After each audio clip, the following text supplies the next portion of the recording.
Hello नमस्कार भाई, good morning. नमस्कार। चलो आ जाओ सारे लोग फटाफट। गुड मॉर्निंग, नमस्कार भाई, राम राम।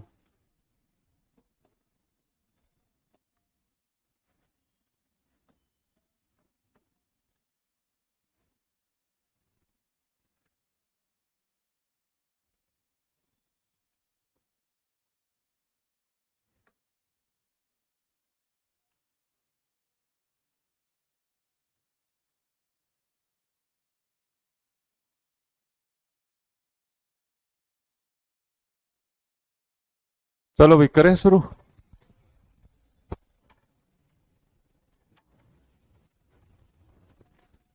नंबर सिस्टम संख्या पद्धति, कल अपन ने टॉपिक स्टार्ट किया था।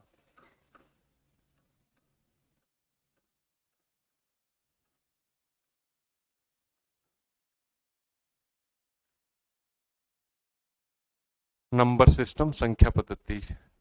राम राम भाई, राम राम। देखो भाई, कल मैंने आपको बताया था कि जो संख्याएं हैं उनका वर्गीकरण कल अपन ने स्टार्ट किया था। वास्तविक और काल्पनिक संख्याओं के बारे में पढ़ा था। काल्पनिक संख्याएं कौन सी होती हैं? जिन संख्याओं को संख्या रेखा के ऊपर नहीं दर्शाया जा सकता उनको काल्पनिक संख्या बोलते हैं। काल्पनिक संख्याओं को आयोटा से रिप्रेजेंट किया जाता है, आई से दर्शाया जाता है, और आई का मान होता है रूट के अंदर -1। तो रूट के अंदर कोई संख्या माइनस में होती है, वो सारी की सारी संख्याएं किस में चली जाती हैं? आपकी काल्पनिक संख्याओं में चली जाती हैं। वास्तविक संख्या बाकी सारी बची हुई जिन संख्याओं को संख्या रेखा के ऊपर दर्शाया जा सकता है वो सारी की सारी संख्याएं किस पर आ गई? वास्तविक संख्याओं में आ गई। फिर अपन ने वास्तविक संख्याओं का विभाजन किया था। आवाज नहीं आ रही? आवाज तो आनी चाहिए भाई, आवाज तो आ रही है। बाकी लोगों को आ रही है कि भाई आवाज? आवाज आ रही है आपके, होगी कोई। गुड आफ्टरनून भाई, गुड आफ्टरनून। आपका नाम क्या है? तो मेरा नाम है महेश।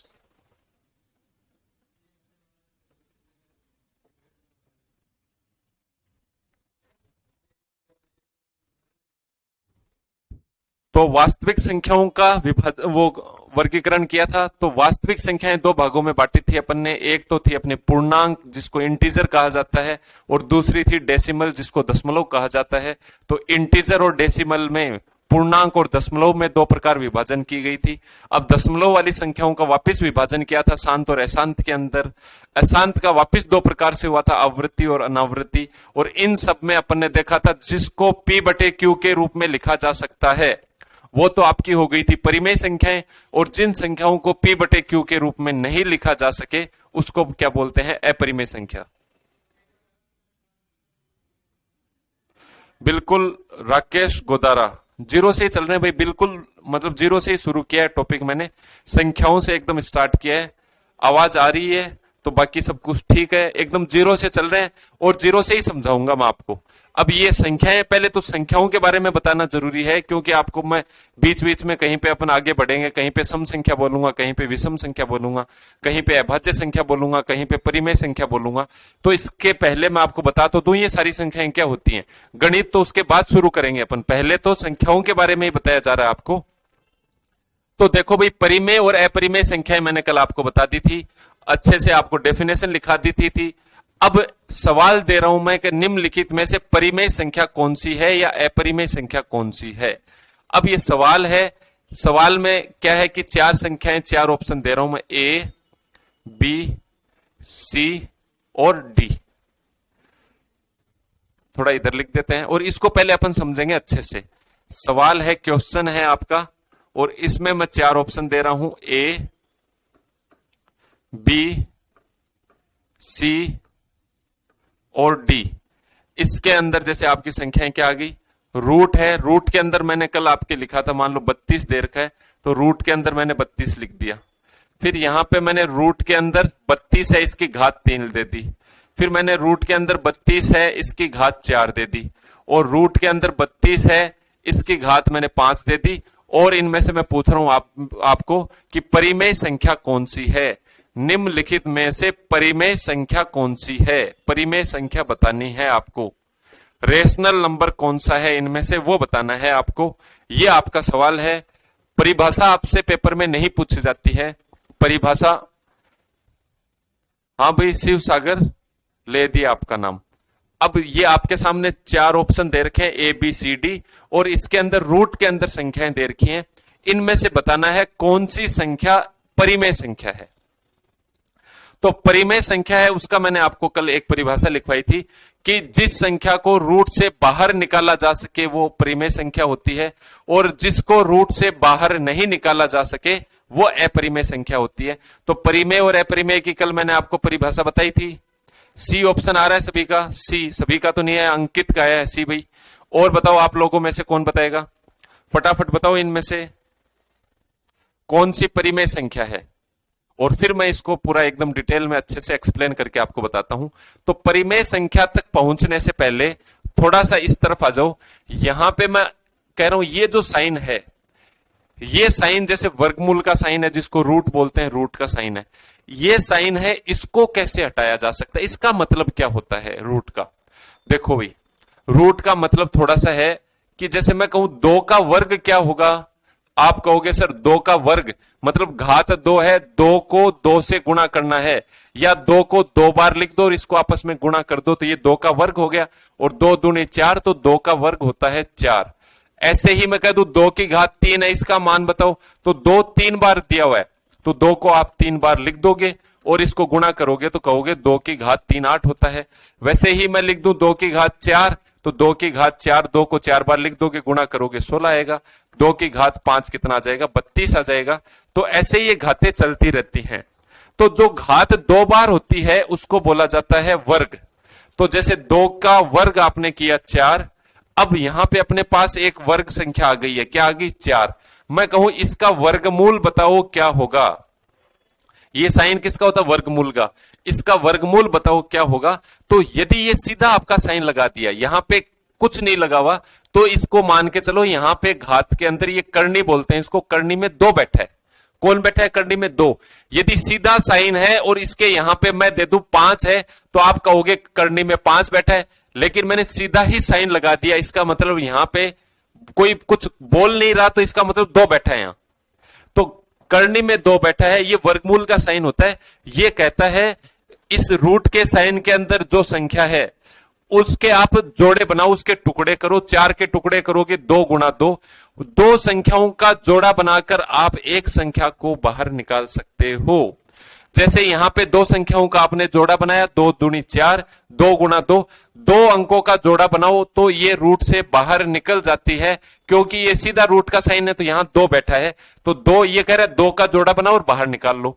यदि मैं लिख दूं 8 और यहां पे लिख देता हूं 3, अब ये 3 कह रहा है अंदर जो संख्या है उसके टुकड़े करो, और 3 अंकों का कोई, यदि 3 संख्याओं का कोई एक जोड़ा बन जाता है, 3 बार कोई संख्या जाती है, उसको आप बाहर निकाल सकते हो। यदि यहां 3 है तो 2 8 को क्या लिख सकते हैं? 2 गुणा 2 गुणा 2, तो 2 गुणा 2 गुणा 2 8 हो गया। अब 8 के आपने टुकड़े कर दिए। अब ये कह रहा है 3 अंकों का जोड़ा बना के इसको बाहर निकाल सकते हो, तो 3 अंकों का जोड़ा बन गया, अब बाहर क्या आ जाएगा? 2 आ जाएगा। तो ये 8 का घनमूल कितना आ गया? आपके 2 आ गया।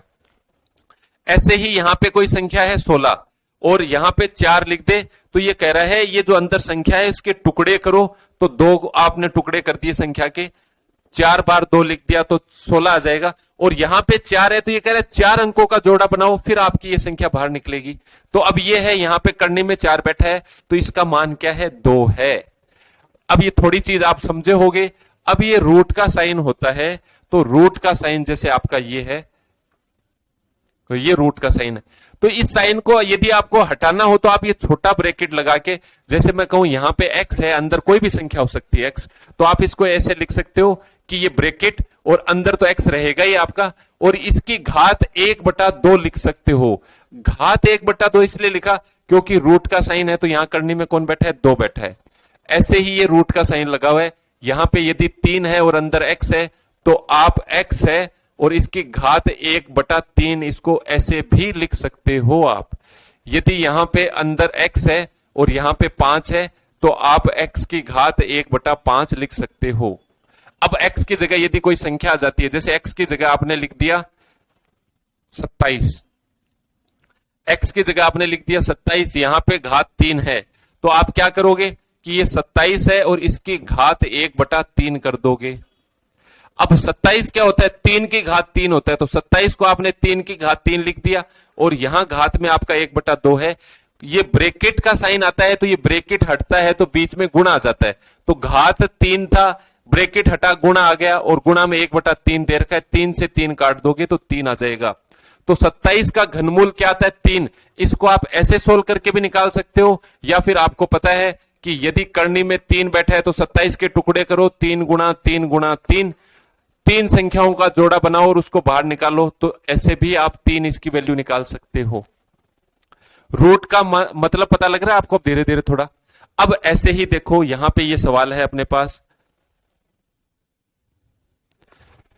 ये कह रहा है 32, तो 32 कह रहा है तो आप 32 को यहां पे लिखा और इसकी घात में आप 1/2 लिख दोगे, ठीक है। यहां पे है 32, तो 32 की घात में आप 1/3 लिख दोगे। यहां पे है 32, तो 32 की घात में आप 1/4 लिख दोगे, और यहां पे है 32, तो 32 की घात में आप 1/5 लिख दोगे। अब एक छोटी सी चीज और, क्या है वो छोटी सी चीज,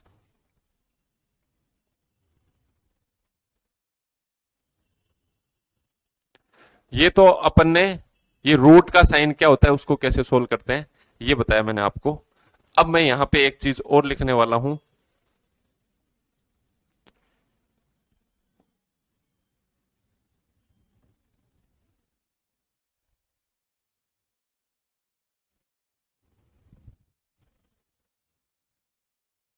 ये भाई ये आपको याद करना है। अभी मैं धीरे धीरे आपको लिखवाता रहूंगा। क्या याद करना है कि जैसे मैं बोल रहा हूं कि 2 की घात 1 बराबर कितना होता है, 2 होता है। 2 की घात 2 बराबर कितना होता है, 4 होता है। 2 की घात 3 बराबर कितना हो जाएगा, 8 हो जाएगा। और 2 की घात 4 कितना हो जाएगा, 16 हो जाएगा। 2 की घात 5 32। ये आपको याद करने हैं भाई, ये याद करने वाला मामला है। 2 की घात 6 कितना हो जाएगा, 64 हो जाएगा। 2 की घात 7 कितना हो जाएगा, 128 हो जाएगा। 2 की घात 8 कितना हो जाएगा, 256 हो जाएगा। चलो आज 8 तक याद करो 2 की घात तो। और ऐसे ही आपके यदि 3 आ जाए, 3 की घात 1 बराबर 3, 3 की घात 2 बराबर 9, 3 की घात 3 बराबर 27, 3 की घात 4 बराबर 81, और 3 की घात 5 बराबर कितना होता है, 243। तो ये 2 और 3 की जितनी मैंने लिखवाई है इतनी तो कम से कम आज आप याद करो। धीरे धीरे मैं आपको ऐसे याद करवाता चलूंगा, आज आपको ये इतना याद करना है। अब देखो 32 है, 32 को आप 2 की घात 5 लिख सकते हो, तो 32 को 2 की घात 5 लिख दो। ये ब्रैकेट है, ब्रैकेट हटाओगे बीच में गुणा का साइन आ जाएगा, और घात में 1/2 है, तो आपका क्या आ गया, 2 की घात 5/2 आ गया। 32 है, 32 को 2 की घात 5 लिख सकते हो, गुणा में 1/3 आ गया, तो 2 की घात 5/3 भी लिख सकते हो आप। 32 है, 32 को 2 की घात 5 लिखोगे, गुणा में 1/4 आ गया है, तो 2 की घात 5/4 लिख दोगे आप। ये 32 है, 2 की घात 5 है आपका, और गुणा में क्या है, 1/5 है। तो अब 5 से 5 तो कट रहा है, गुणा में 1/5 है, तो यहां पे 2 की घात 1 बराबर कितना, 2 आ गया। अब इससे क्या मतलब निकला भाई, ये जो रूट 32 दे रखा है आपको, यहां पे करनी में 5 बैठा है, इसको सोल्व करने पर पूरा पूरा मान आ रहा है 2, मतलब ये रूट से बाहर निकल रही है ये संख्या। मतलब ये है कि ये 32 है और इसकी करनी में 5 बैठा है, तो इसका मान क्या होता है, 2 होता है। ये 5 कह रहा है कि ये 32 को 2 की घात 5 लिख सकते हो, 5 अंकों का आप जोड़ा बनाओ और इसको रूट से बाहर निकाल सकते हो। तो ये रूट से बाहर निकाला 2, मतलब जो संख्या रूट से बाहर निकल जाए वो आपकी परिमेय संख्या होती है, उसके अलावा सारी की सारी अपरिमेय संख्या होती है। तो इस सवाल में आपका आंसर क्या आ गया कि परिमेय संख्या कौन सी है, तो ये है परिमेय संख्या। अब इस सवाल से आपकी एक परिभाषा और निकल के आ गई है कि परिमेय संख्या वो संख्याएं होती हैं जिनकी घात पूरी पूरी हो, जिनकी घात यदि भिन्न के रूप में आ जाए तो वो आपकी अपरिमेय संख्या होती है। जैसे ये संख्या थी, आपने इसको सोल्व किया तो यहां पे घात क्या आ रहा है, देखो भाई 5/2, यहां पे 5/3, यहां पे 5/4, मतलब तीनों संख्याओं की घात भिन्न के रूप में है। यहां पे घात 2 की घात 1 पूरी पूरी है, घात भिन्न के रूप में नहीं है। तो जिन संख्याओं की घात भिन्न के रूप में होती है वो आपकी अपरिमेय संख्याएं होती हैं, और जिन संख्याओं की घात पूरी पूरी होती है वो परिमेय संख्या होती हैं। अब ये मैंने आपके सामने एक सवाल लिया है, ये सवाल मैंने आपको समझाने की कोशिश की है, और मैं परिमेय अपरिमेय के खूब सारे सवाल करवाऊंगा आपको, तो इसको एक बार थोड़ा सा गौर से देखो, आपको समझ में आया या नहीं आया, क्या सिस्टम होता है, कैसे अपन रूट हटाते हैं, कैसे वैल्यू निकालते हैं। घाते अपने को 2 की घात 12 तक याद करनी है, अपन 2 से लेकर 9 तक की घातें धीरे धीरे याद करते चलेंगे।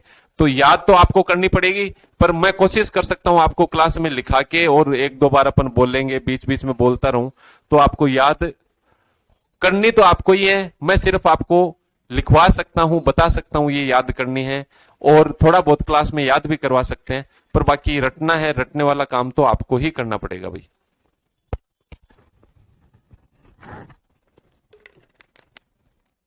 तो जो ये लिखवाया अभी, ये समझ में आया कि नहीं आया? लिखवाया ये समझ में आया कि नहीं आया? इतना बताओ भाई, सारे लोग बताओ, अभी तक जो करवाया वो समझ में आया कि नहीं आया?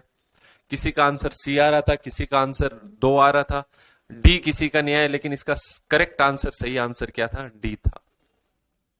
तो चलो, अगर ये सवाल आपके समझ में आ गया हो तो एक सवाल आपको और देता हूं मैं, इसमें आपको बताना है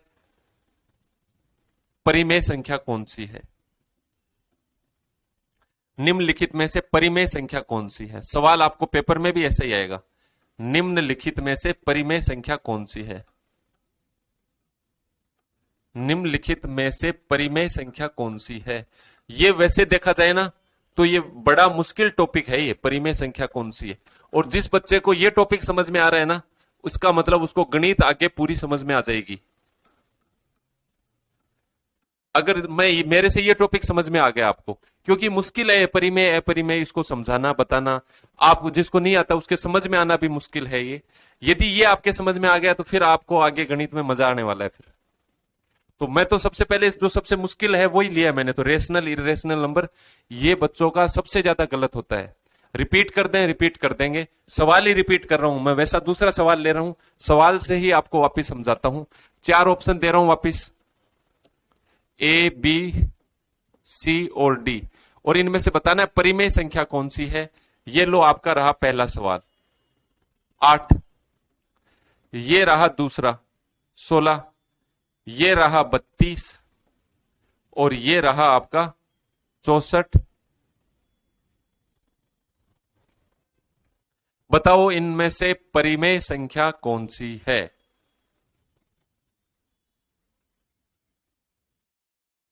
इनमें से आपको क्या बताना है? परिमेय संख्या बतानी है कि कौन सी है।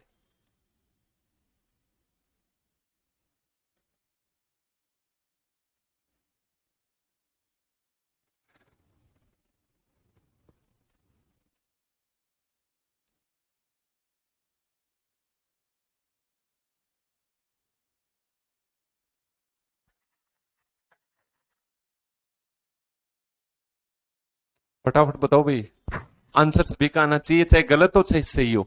आपको अभी गलत सही से कोई लेना देना नहीं, आप लोग बस सिर्फ कमेंट करो, आंसर बताओ कि आपको जो सोल्व कर रहे हो उसमें आपका आंसर क्या आ रहा है। गलत सही है उसमें कोई दिक्कत नहीं है, अपने भी आने दो, गलत है तो गलत आने दो आप तो, पर जवाब आने दो, ताकि पता तो चले आप सोल्व करो, कर रहे तो हो कम से कम। अब जिनका जवाब ही नहीं आएगा इसका मतलब वो तो बोर्ड पे देख रहे हैं बस कि हाँ भाई सवाल अपने आप हो जाए तो ठीक है।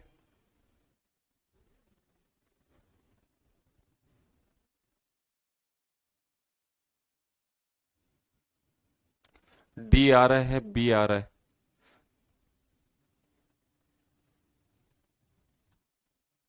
चैतन्य ए आ गया, अंकित का आ गया ए,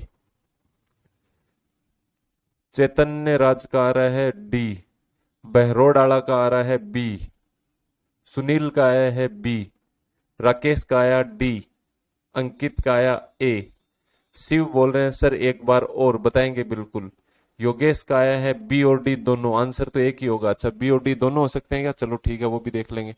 आगे आ रहा हूं क्या मैं सवाल में?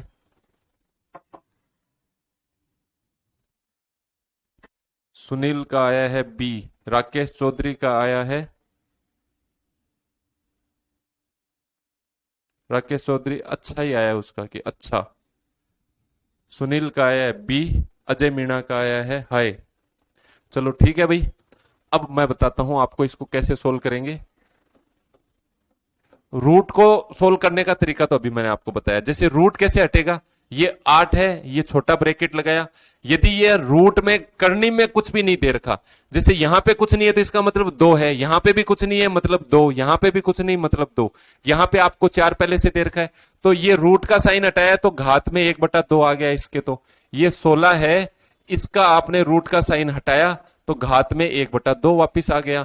32 है, रूट का साइन हटाया, घात में 1/2 आ गया। 64 है, रूट का साइन हटाया, घात में 1/4 आ गया।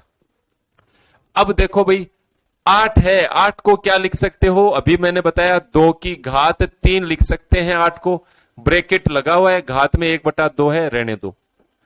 16 है, 16 को आप 2 की घात 4 लिख सकते हो, 2 की घात 4 होता है 16 और आगे 1/2 दे रखा है। 32 होता है 2 की घात 5 और 1/2। 64 होता है 2 की घात 6 और 1/4। अब ये ब्रैकेट हटाएंगे तो बीच में साइन किसका आ जाएगा भाई, गुणा का आ जाएगा। ब्रैकेट हटा, बीच में साइन गुणा का आ गया, 3 गुणा 1/2। ब्रैकेट हटा, बीच में साइन गुणा का आ गया, 4 गुणा 1/2। ब्रैकेट हटा, बीच में साइन गुणा का आ गया, 5 गुणा 1/2। ब्रैकेट हटाया आपने और बीच में साइन गुणा का आ गया 1/4। तो देखो भाई 3 गुणा 1/2, तो 2 की घात 3/2 आ गया। यहां पे 2 है, 2 से 2 बार कट गया तो 2 की घात यहां पे आ गया 2, यहां पे आ गया 2 की घात 5/2, यहां पे आ गया देखो 2 से 2 बार कट गया, 2 से 3 बार कट गया, तो 2 की घात 3/2। मैंने पिछले सवाल में आपको बताया था यदि घात पूरी पूरी आती है तो आपकी परिमेय संख्या है वो, और यदि घात भिन्न के रूप में रह जाती है तो वो आपकी अपरिमेय संख्या है। तो यहां पे ये वाला है 2 की घात 2, तो 2 की घात 2 का मान होता है 4, मान इसका पूरा पूरा आ गया, बाकी सारी घातें भिन्न के रूप में है, तो आपका ऑप्शन बी क्या हो जाएगा, करेक्ट आंसर हो जाएगा। जिसने बी आंसर दिया था वो तो बिल्कुल ठीक है मामला, बाकी लोग वापिस देखो कहां पे क्या गड़बड़ की, आपने बोर्ड पे देखो क्या गड़बड़ की है। तो ये ऐसे पता लगाते हैं कि कौन सी संख्या आपकी परिमेय संख्या है और कौन सी अपरिमेय संख्या है। अब मैं थोड़ा और आगे बढ़ता हूं, अब मैं वापिस संख्याओं का विभाजन ही चल रहा है, वर्गीकरण चल रहा है, तो परिमेय अपरिमेय संख्या, और ये सवाल मैं लास्ट में और करवाऊंगा आपको खूब सारे, एक बार पूरा हो जाता है संख्याओं के बारे में। अब जैसे परिमेय अपरिमेय पढ़ लिया आपने, उसके बाद आप सम विषम भाज्य अभाज्य ये और पढ़ लेते हैं, फिर इन सबके मिक्स करके सवाल और करेंगे, ठीक है भाई। चलो अब आपका वास्तविक संख्याओं का वर्गीकरण चल रहा था, वास्तविक संख्याओं में पूर्णांक और दशमलव आ गए, दशमलव का वर्गीकरण पूरा हो गया है। अब अपना बच गया पूर्णांक, जो पूरे पूरे अंक हैं, तो अब अपन करेंगे पूर्णांक है इनका वर्गीकरण, पूर्णांक जो संख्या है इनका क्या करेंगे अपन, वर्गीकरण करेंगे। तो पूर्णांक को क्या बोलते हैं, इंटीजर, तो इंटीजर्स हैं, इंटीजर्स हैं, इनका विभाजन करते हैं। अब इंटीजर्स है, पूर्णांक है, होते क्या है ये होते हैं कि माइनस इनफाइनाइट से लेकर प्लस इनफाइनाइट तक जितनी संख्याएं होती हैं, बीच में उसमें जीरो भी शामिल होता है, वो सारी की सारी माइनस इनफाइनाइट से लेकर प्लस इनफाइनाइट तक जो पूरी पूरी संख्याएं होती हैं उनको पूर्णांक बोला जाता है, इंटीजर बोला जाता है, ठीक है। चलो भाई, जिसका सही हुआ था वेरी गुड, अब आगे जिनका नहीं हुआ है उनका भी हो जाएगा धीरे धीरे सही, क्योंकि अभी अपन ने चीजें स्टार्ट की है। गणित आप लोगों ने काफी टाइम से नहीं पढ़ी होगी, तो गणित अब आपने शुरू की है, तो धीरे धीरे सबका हो जाएगा सही। जब तक आपका देखो गणित आगे आगे बढ़ती जाएगी, आपको गणित में इंटरेस्ट डेवलप होता रहेगा, इंटरेस्ट भी आपका गणित में बढ़ता रहेगा। पूर्णांक इंटीजर्स, तो माइनस इनफाइनाइट से लेकर प्लस इनफाइनाइट के बीच में जितनी संख्याएं आती हैं जो पूरी पूरी हो उनको पूर्णांक बोला जाता है। अब पूर्णांक के अंदर सबसे पहला क्या है कि धनात्मक पूर्णांक, धनात्मक पूर्णांक। अब ये धनात्मक पूर्णांक क्या होते हैं, पॉजिटिव इंटीजर किसको कहा जाता है, धनात्मक का मतलब क्या हुआ, पॉजिटिव, तो पॉजिटिव इंटीजर किसको बोला जाता है, POSITIVE, पॉजिटिव इंटीजर्स, धनात्मक पूर्णांक पॉजिटिव इंटीजर किनको बोला जाता है कि जो संख्याएं प्लस में होगी भाई उसी को तो पॉजिटिव बोला जाएगा, जो धनात्मक हो, जो प्लस वाली संख्याएं हैं उनको ही तो पॉजिटिव धनात्मक बोला जाता है। तो धनात्मक संख्याएं जैसे 1, 2, 3, 4, 5 और ये ऐसे चलते चलते यदि आपकी इनफाइनाइट तक चली जाती हैं तो इन ऐसी संख्याओं को पॉजिटिव इंटीजर धनात्मक संख्याएं बोला जाता है। ऐसे ही उसके बाद दूसरा पॉइंट आता है आपका ऋणात्मक संख्याएं। ऋणात्मक संख्याएं मतलब नेगेटिव इंटीजर। तो ये ऋणात्मक संख्याएं कौन सी होती है भाई? जो संख्याएं माइनस में हो और अनंत तक जा रही हो, -1, -2, -3 और ऐसे करते करते माइनस इनफाइनाइट तक चली गई, इनको क्या बोला जाता है? ऋणात्मक संख्याएं। अब आप कहोगे सर फिर जीरो कहां चला गया? तो जीरो आपका ना तो धनात्मक के साथ आता है ना ऋणात्मक के साथ आता है। जीरो है ना, ये जीरो एक पूर्णांक है, जीरो इज ए इंटीजर।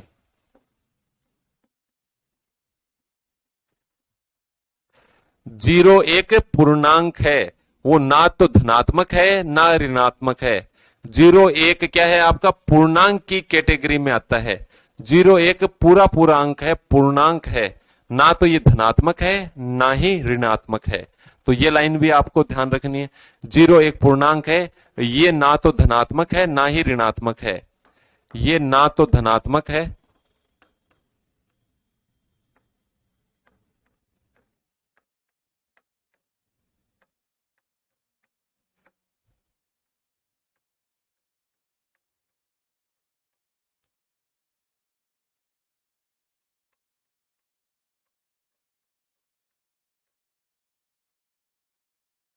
ठीक है भाई, ये आपकी होगी जीरो की कहानी।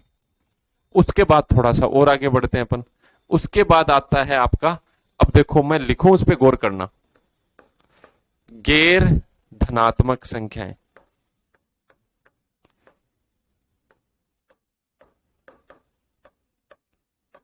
गैर धनात्मक संख्याएं से क्या समझते हो आप? क्या कहना चाहता है गैर धनात्मक? मतलब गैर का मतलब जो नहीं है, जो संख्याएं आपकी पॉजिटिव नहीं है, जो संख्याएं धनात्मक नहीं है, नॉन पॉजिटिव संख्याओं के बारे में पूछना चाह रहा है।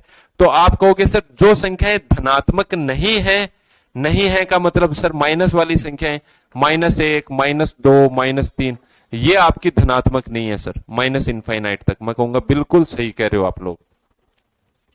ऐसे ही यदि मैं बोलूं गैर ऋणात्मक संख्याएं,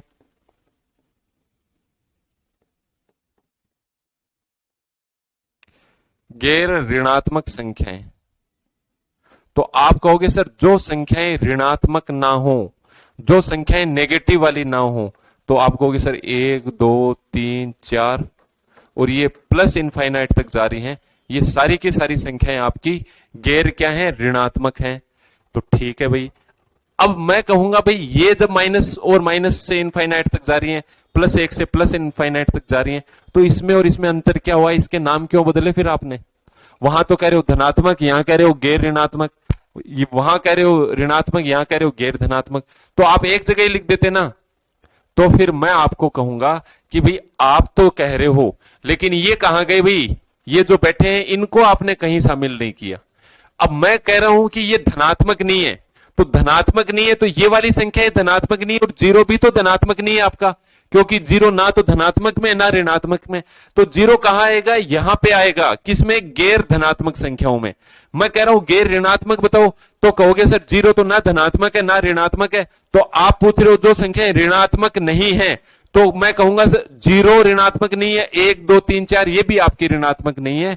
तो गैर धनात्मक और गैर ऋणात्मक में यही अंतर है कि इन दोनों के साथ में जीरो आता है। और ये जो आपकी गैर ऋणात्मक संख्याएं है ना, इनको ही आपने एक नाम सुना होगा, पूर्ण संख्याएं। इन्हीं को पूर्ण संख्याएं कहा जाता है, होल नंबर इन्हीं को बोला जाता है पूर्ण संख्याएं, होल नंबर। तो पूर्ण संख्याएं किनको कहा जाता है? जो संख्याएं जीरो से लेकर अनंत तक जाती हैं, 0 1 2 3 4 से शुरू होकर, 0 से शुरू होकर इनफाइनाइट तक जाती हैं, उन्हीं को पूर्ण संख्याएं, होल नंबर कहा जाता है। तो आपको पेपर में सीधा यदि पूर्ण संख्याएं पूछ ले तो आप ऐसे बता दोगे, और यदि ऐसे पूछ ले गैर ऋणात्मक संख्याओं बताओ कौन सी होंगी, तब भी आप बताओगे जो 0 से शुरू होकर अनंत तक संख्याएं जारी हैं, उनको ही क्या बोला जाता है, गैर ऋणात्मक संख्याएं बोला जाता है। तो फिर आप कहोगे सर एक ये जो प्राकृतिक संख्याएं होती हैं ये कौन सी होती हैं, तो ये जो धनात्मक पूर्णांक है ना आपके, जो पॉजिटिव इंटीजर है, इन्हीं को ही प्राकृतिक संख्याएं बोला जाता है। जो संख्याएं 1 से लेकर और अनंत तक जाती हैं उनको तो प्राकृतिक संख्याएं बोला जाता है, और यदि इनके साथ 0 और जुड़ जाता है तो ये आपकी पूर्ण संख्या होती हैं। प्राकृतिक संख्याओं को याद आप ऐसे रख सकते हो कि ये, अब मैं आपसे बोल रहा हूं गिनती बोलना शुरू करो, काउंटिंग स्टार्ट करो, तो आप गिनती शुरू करोगे, फिर आप बोल रहे होगे मन ही मन में 1 2 3 4 5 6 7 8 9 10। प्राकृतिक संख्याएं वही होती हैं, मतलब प्राकृतिक तरीके से आप गिनती जहां से शुरू करते हो उन्हीं को ही प्राकृतिक संख्याएं बोला जाता है। 1 से शुरू कर रहे हो तो 1 से लेकर अनंत तक जो पॉजिटिव वाली संख्या है इनको प्राकृतिक संख्याएं बोला जाता है। और पूर्ण संख्याओं में 0 और जुड़ जाता है, 0 से शुरू होकर अनंत तक जाती हैं, उनको क्या बोला जाता है, पूर्ण संख्या। तो यहां पे अपन ने दो इंपॉर्टेंट चीज पढ़ी, एक तो प्राकृतिक संख्या, एक पूर्ण संख्या। तीसरी क्या है, 0 ना तो आपकी धनात्मक संख्या है और ना ही ऋणात्मक संख्या है, 0 एक क्या है, पूर्णांक है। तो 0 को भी आपको ध्यान में रखना है। और 0 किसके अंदर अपूर्ण का पूछ ले तो 0 एक पूर्ण संख्या है क्या, आप कहोगे बिल्कुल 0 एक पूर्ण संख्या है, 0 एक होल नंबर है, पूर्ण संख्या है 0। तो ये आपका पूर्णांक था, उनका विभाजन कर दिया भाई।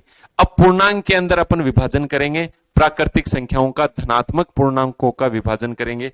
तो एक बार बोर्ड पे ये सारी जो डेफिनेशन मैंने लिखी है इन पे एक बार नजर मार लो, फिर अपन पढ़ते हैं आगे। और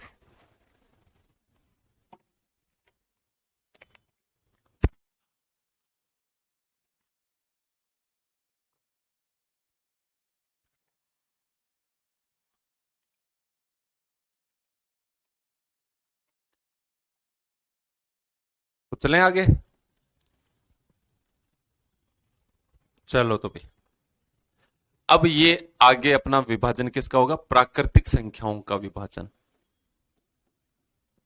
प्राकृतिक संख्याओं का विभाजन। तो प्राकृतिक संख्याओं का अपन विभाजन कर रहे हैं।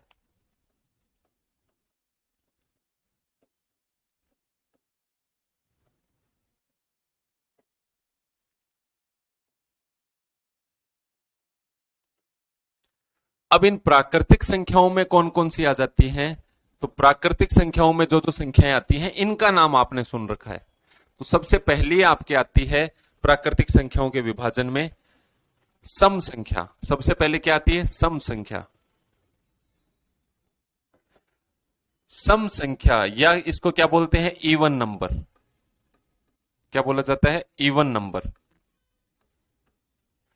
तो ये सम संख्या या इवन नंबर है, ये क्या होता है, तो परिभाषा क्या होगी, जिन संख्याओं का इकाई का अंक या जिन संख्याओं में 2 का भाग पूरा पूरा चला जाता है या जिन संख्याओं का इकाई का अंक 0 2 4 6 8 होता है उनको ही सम संख्या बोला जाता है। सम संख्या क्या होती है, जिन संख्याओं में 2 का भाग पूरा पूरा चला जाए। तो जिन संख्याओं में 2 का भाग पूरा पूरा जा रहा है उनको क्या बोलते हैं, प्राकृतिक संख्याएं बोलते हैं। तो लिखो भाई, जिन संख्याओं में 2 का भाग पूरा पूरा चला जाए, जिन संख्याओं में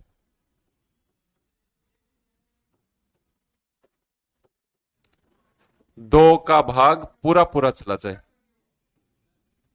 2 का भाग पूरा पूरा चला जाए, पूरा पूरा चला जाए, उन्हें सम संख्याएं कहा जाता है।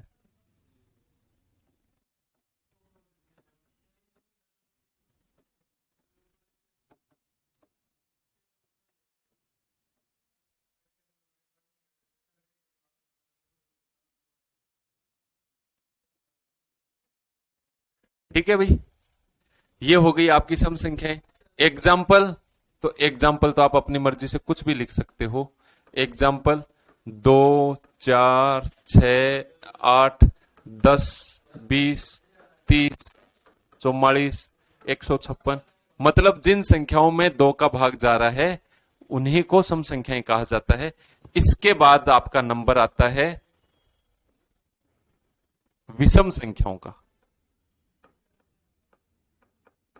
उसके बाद किसका नंबर आता है? विषम संख्याएं या विषम संख्या। तो विषम संख्या किसको कहा जाता है भाई? तो विषम संख्या बोला जाता है जिन संख्याओं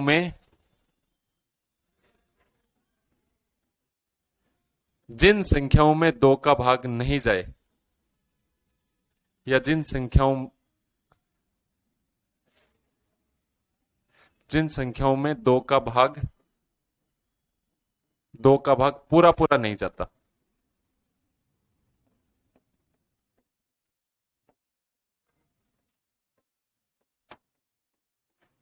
नहीं जाता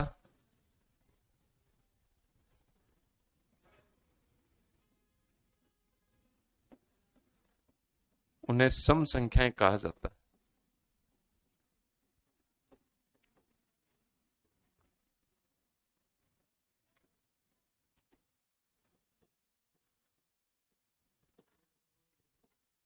तो जिन संख्याओं में 2 का भाग पूरा पूरा नहीं जाता है उन्हें क्या बोला जाता है? सम संख्याएं कहा जाता है। ये हो गई आपकी सम और विषम संख्याएं। उन्हें विषम संख्याएं, सॉरी विषम संख्याएं, बात विषम की चल रही है, मेरे गलती से विषम लिख दिया मैंने। उनको 2 का भाग नहीं जाएगा, उनको क्या कहा जाता है? विषम संख्या कहा जाता है। तो जिन संख्याओं में 2 का भाग पूरा पूरा नहीं जाता उनको क्या कहा जाता है? विषम संख्या कहा जाता है। एग्जाम्पल, तो एग्जाम्पल इनमें भी आप लिख दोगे 1, 3, 5, 7, ऐसे चलते चलते अनंत तक कितनी भी संख्याएं हो सकती हैं जिन संख्याओं में 2 का भाग पूरा पूरा नहीं जाता। अब भाई यहां पे एक पॉइंट जो इंपॉर्टेंट है, जिसको स्टार लगा लो आप, क्या है कि 0 है ना, 0 एक सम संख्या है। स्टार लगा लेना इस लाइन को। 0 एक सम संख्या है। 0 को सम संख्या की कैटेगरी में शामिल किया गया है। अब किसी बच्चे के ध्यान में, दिमाग में यह आ सकता है कि सर प्राकृतिक संख्याओं का तो विभाजन कर रहे हो, प्राकृतिक संख्याएं 1 से शुरू होकर अनंत तक जा रही हैं, और आप कह रहे हो 0 एक सम संख्या है, तो प्राकृतिक संख्याओं में 0 नहीं आता है, तो आप यहां कहां से 0 लेके आ गए? तो भाई 0 मैं इसलिए लाया हूं क्योंकि 0 है एक एक्सेप्शनल केस, और 0 इसलिए आया है क्योंकि मैंने सम संख्या की परिभाषा लिखी थी, जिन संख्याओं में 2 का भाग पूरा पूरा चला जाए, 2 का भाग पूरा पूरा चला जाए। और 2 की भाजकता का नियम क्या कहता है? देखो ये समझाने के लिए लिख रहा हूं मैं आपको। 2 की भाजकता का नियम, 2 की भाजकता का नियम कहता है कि जिन संख्याओं के इकाई के स्थान पर 0, 2, 4, 6, 8, 0, 2, 4, 6, 8 हो, जिन संख्याओं के इकाई के स्थान पर, उनको क्या बोला जाता है? वो संख्याएं किससे विभाजित होती हैं? 2 से विभाजित होती हैं। तो 2 की भाजकता का नियम कहता है जिन संख्याओं में इकाई के स्थान पर 0, 2, 4, 6, 8 हो, वो 2 से विभाजित होंगी। और सम संख्या बोल रही है कि जिन संख्याओं में 2 का भाग पूरा पूरा चला जाता है वो सम संख्या होती हैं। तो ये 0 आपका एक्सेप्शनल घुस गया है यहां पे। परिभाषा के अंदर परिभाषा निकालोगे तब आपका 0 आ जाता है, क्योंकि भाजकता के नियम में 0 आ रहा है 2 की, और सम संख्याएं 2 से विभाजित होने वाली संख्याओं को सम संख्या कहा जाता है। इसलिए 0 को एक्सेप्शनल तौर पे एक सम संख्या के रूप में माना गया है। यदि आपका पेपर में सवाल आ जाए कि 0 एक सम संख्या, निम्नलिखित में से 0 क्या है, तो ऑप्शन ए आएगा सम संख्या, ऑप्शन बी आएगा विषम संख्या, ऑप्शन सी आएगा भाज्य संख्या, ऑप्शन डी आएगा अभाज्य संख्या। तो आप कहोगे 0 एक सम संख्या है। ठीक है भाई। एक दूसरा सवाल, निम्नलिखित में से 0 क्या है? 0 एक धनात्मक पूर्णांक है, 0 एक ऋणात्मक पूर्णांक है, 0 एक पूर्णांक है, इनमें से कोई नहीं। तो आप कहोगे 0 एक पूर्णांक है, क्योंकि 0 ना तो धनात्मक पूर्णांक है ना ही ऋणात्मक पूर्णांक है। 0 जहां जहां पे 0 की जो जो कंडीशन आती रहेंगी वो मैं ऐसे 0 की आपको लिखवाता चलूंगा। तो इतनी बात अब तक आपके समझ में आ गई हो तो थोड़ा और आगे बढ़ते हैं। चलूं आगे। इसके बाद आपकी आती हैं भाज्य और अभाज्य संख्याएं। तो भाज्य और अभाज्य संख्याएं हैं, तो ये तो फिर मैं आपको कल ही करवाऊंगा भाज्य और अभाज्य संख्याएं, क्योंकि अभाज्य संख्या का सवाल बनता है। अभाज्य संख्या को मैं आपको काफी डिटेल में अच्छे से बताऊंगा कल की, पूरा 1 घंटे सिर्फ अब मैं अभाज्य संख्या पे निकालने वाला हूं। तो आज जो अपने पास टाइम बचा है इसमें अपन करेंगे कैलकुलेशन, क्योंकि जब तक आपकी कैलकुलेशन अच्छी नहीं होगी तब तक आपकी गणित भी अच्छी नहीं होगी। जब तक आप जोड़ बाकी गुणा भाग अच्छे से नहीं करोगे, जब तब तक आपकी गणित भी अच्छे से नहीं होगी और आप गणित भी अच्छे से नहीं कर पाओगे, यदि आपका जोड़ बाकी गुणा भाग सही नहीं करते हो तो। सर फॉर्म अप्लाई आज से ही भरे जाएंगे ना? आज 13 अक्टूबर है और 13 अक्टूबर की डेट दे रखी थी, तो स्टार्ट हो गए होंगे, साइट पे चेक करो आप लोग एक बार। 13 अक्टूबर से शुरू होने थे, 13/10 डेट दे रखी थी। तो साइट जो आपकी RSM SSB की साइट है वहां पे जाके आप चेक कर सकते हो। और फॉर्म को एकदम अच्छे तरीके से फिल करना भाई, फॉर्म भरने में गलती नहीं करनी है, डिटेल सारी अच्छे से भरना और उसके बाद तैयारी अच्छे से अपनी करते रहेंगे, ठीक है। तो अब कैलकुलेशन है, कैलकुलेशन वाला पोर्शन स्टार्ट करते हैं, थोड़ा थोड़ा साथ साथ में डेली करेंगे अपन कैलकुलेशन, जिससे एक दिन में तो देखो ये कैलकुलेशन ऐसी तो चीज है नहीं कि मैं तो ले सकता हूं, मैं तो एक दिन आपकी 3-4 घंटे की क्लास लूं और उसमें कैलकुलेशन खत्म कर दूं, या लगातार 3-4 दिन सिर्फ कैलकुलेशन ही कराऊं, कैलकुलेशन खत्म हो जाए, पर आपके उसका फायदा नहीं होगा, क्योंकि आप प्रैक्टिस नहीं करोगे, प्रैक्टिस नहीं करोगे तब तो कोई माइका लाल कैलकुलेशन अच्छी नहीं कर सकता। धीरे धीरे, जैसे मैं 10 मिनट पढ़ाऊंगा कैलकुलेशन आपको, अब आप 10 मिनट की चीज है, आज पूरे दिन में जाके गुणा कराऊंगा और आपने वैसे गुणा कर लिए खूब सारे जाके, तो आपके प्रैक्टिस में आ जाएगा।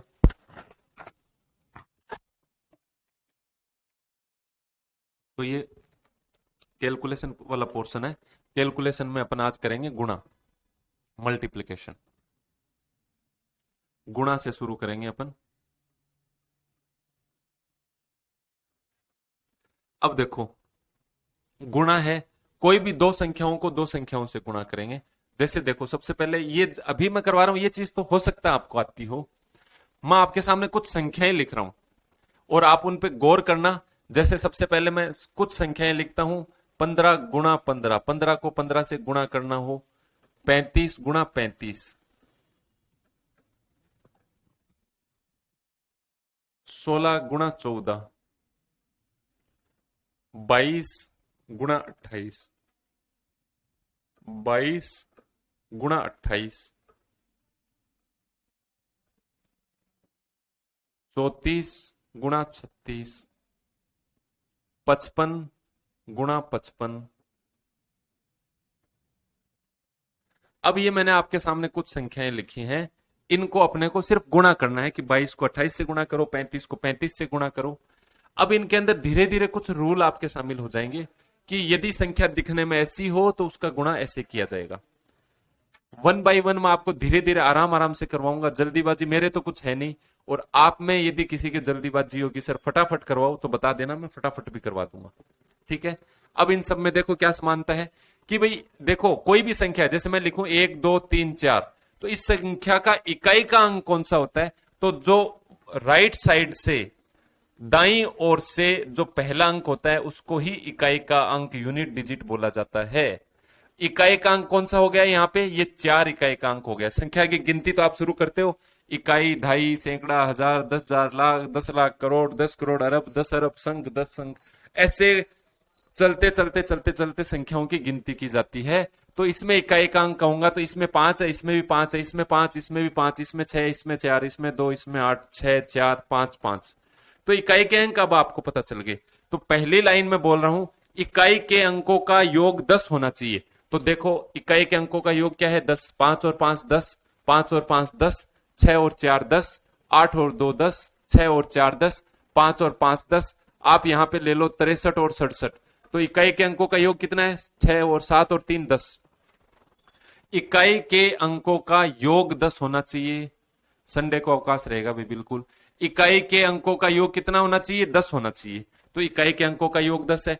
दहाई का अंक, इकाई के बाद दहाई, अब दहाई का अंक ऊपर नीचे दोनों संख्याओं में सेम आना चाहिए। तो यहां पे भी एक है, यहां पे 3 है, यहां पे 1 2 3 5 6 7 कुछ भी हो, इकाई के अंकों का योग 10 और दहाई का अंक सेम हो, तो आपका गुणा कैसे किया जाएगा? जैसे देखो 5 और 5 है, तो 5 गुणा 5 कितना होगा? 25। दो अंकों में आपने लिख दिया 25। 5 गुणा 5 कितना होगा? 25, तो आपने लिख दिया 25। तो पहला स्टेप क्या है? इकाई के अंकों का योग 10 होना चाहिए, फिर इन दोनों को गुणा कर दो आपस में, 5 गुणा 5 25 आ गया। उसके बाद इधर आपका ये 1 और 1 बचा है, तो 1 से आगे वाली संख्या होती है 2, 1 के अंदर आप 2 से गुणा कर दो, 2 एकम 2, तो उत्तर आ गया 225। 3 है, 3 से आगे वाली संख्या क्या होती है? 4, तो 3 को यदि 4 से गुणा कर दोगे, 4 3 12, तो उत्तर आ गया 1225। 1 है, देख जैसे इकाई के अंकों का योग 10, 6 चौक 24, और 1 है, 1 से आगे वाली संख्या 2, तो 2 को 1 से गुणा करोगे, 224 आ गया। 8 दूनी 16, और 2 से आगे वाली 3 है, 3 दूनी 6, 6 चौक 24, 3 चौक 12, 5 गुणा 5 25, 5 से आगे वाली संख्या 6, 5 छिक 30, 7 तिया 21, 7 छिक 42, 6 से आगे वाली संख्या क्या आएगी? 7, तो 6 को 7 से गुणा कर दिया, 42। अब देखो आप, कई सारे अपन ने सवाल किए, और ले लेते हैं एग्जाम्पल अपन। 62 को 68 से गुणा करना है, 71 को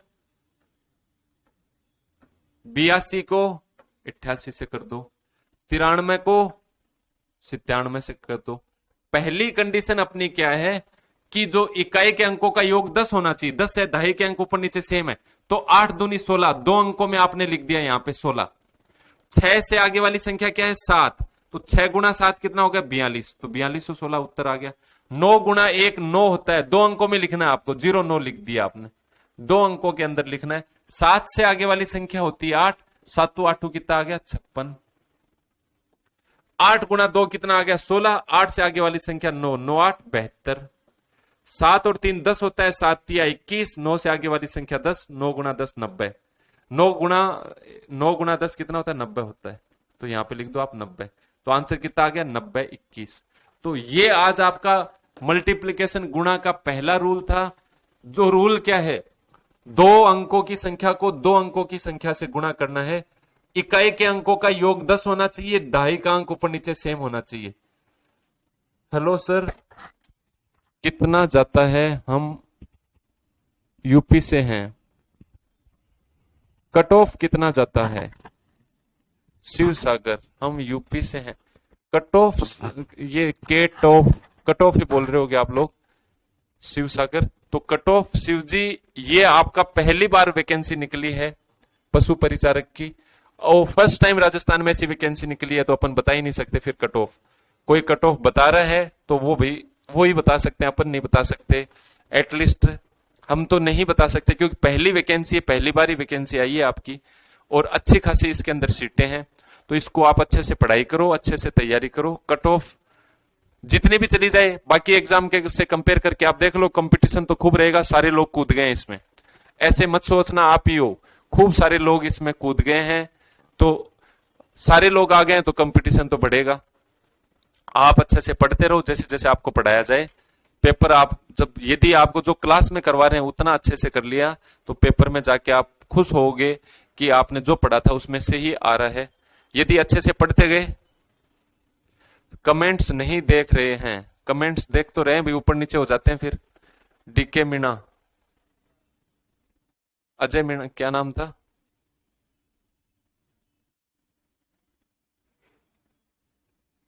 तो कमेंट तो भाई देखते हैं, कमेंट तो आपके चेक करते ही हैं, देखते ही हैं। अब कई खूब सारे कमेंट आ जाते हैं तो कोई ऊपर चला जाता है। संडे का अवकाश रहेगा, कट ऑफ कितना जाएगा वो बता दिया मैंने आपको। अब बाकी चीजें अपन करेंगे कल। आज आपको मैंने एक रूल बताया किसका? मल्टीप्लिकेशन का। दो संख्याओं से दो संख्याओं को गुणा करना है। रूल क्या कहता है? इकाई का अंक जो दे रखा है, तो ऊपर नीचे दोनों संख्याओं में इकाई के अंकों का योग 10 होना चाहिए, दहाई का अंक ऊपर और नीचे सेम होना चाहिए। तो जैसे 6 गुणा 4 24 आ गया, और 3 से आगे वाली संख्या 4 होती है, 3 को 4 से गुणा किया 12 आ गया। अब ऐसी आप 40-50 संख्याएं लो अपनी मर्जी से और उनको गुणा करना। सर जी पहली बार पढ़ रहे हैं, समझ में आ गया सर जी। चलो पहली बार पढ़ रहा है और उसके समझ में आ गया, इसका मतलब बाकी बच्चों के भी समझ में आ गया होगा। अब ये जो मैंने आपको आज लिखवाए हैं इनको एक बार पढ़ लेना। सम संख्या क्या होती है, विषम संख्या क्या होती है, धनात्मक ऋणात्मक पूर्णांक, ये संख्याओं का वर्गीकरण चल रहा था। परिमेय परिमेय संख्या के मैंने बारे में आपको बताया कि कैसे इसको चेक करते हैं कौन सी संख्या परिमेय है कौन सी अपरिमेय है।